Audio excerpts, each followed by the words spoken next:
আজকে এখানে লাখো লাখো জনতা, ইউনূস সাহেব দেখে যান, এই ছাত্ররা আপনার কাছে জমা জমি চায় না, টাকা পয়সা চায় না, সহায় সম্পত্তি চায় না। এই ছাত্র ভাইরা অতি দ্রুত জনগণের নির্বাচিত সরকার দেখতে চায়।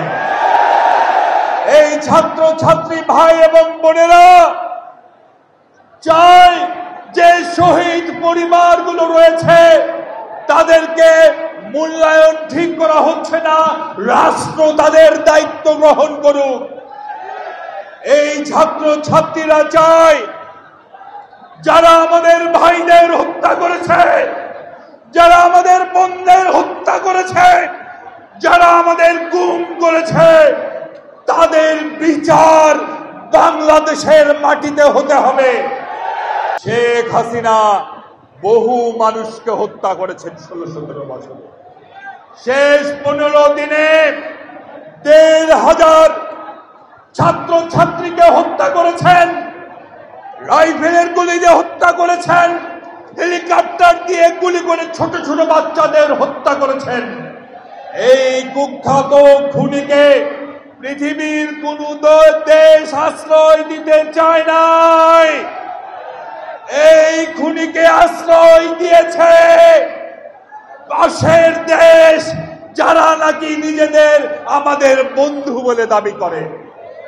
ভাইরা আমার, শুধু আশ্রয় দিয়েই ক্ষান্ত হয় নাই, ওই খুনির মাধ্যমে এই বাংলাদেশে অস্থিরতা সৃষ্টি করছেন, এমনকি ট্রেনিং পর্যন্ত দেওয়াচ্ছেন।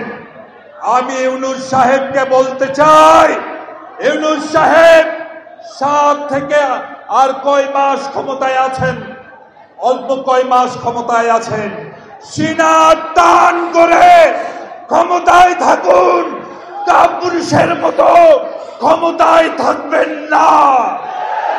যারা বাংলাদেশে অস্থিরতা সৃষ্টি করতে চায়, বাংলাদেশের বিশৃঙ্খলাকারীদের আশ্রয় দিয়ে তাদের বিরুদ্ধে জাতিসংঘে অভিযোগ উপস্থাপন করুন এবং ওদের জানিয়ে দিন বাংলাদেশ কিন্তু আলোচনার টেবিলে স্বাধীন হয় নাই, বাংলাদেশের কিন্তু কারো করুণায় স্বাধীন হয় নাই। এই বাংলাদেশ শহীদ জিয়ার ঘোষণার মাধ্যমে লড়াই করে স্বাধীন হয়েছে। যদি প্রয়োজন হয় বারবার যুদ্ধ করব, তবু বাংলাদেশে বিদেশি দালালদের ঠিকানা আর কখনোই আমরা হতে দেব না, ইনশাআল্লাহ।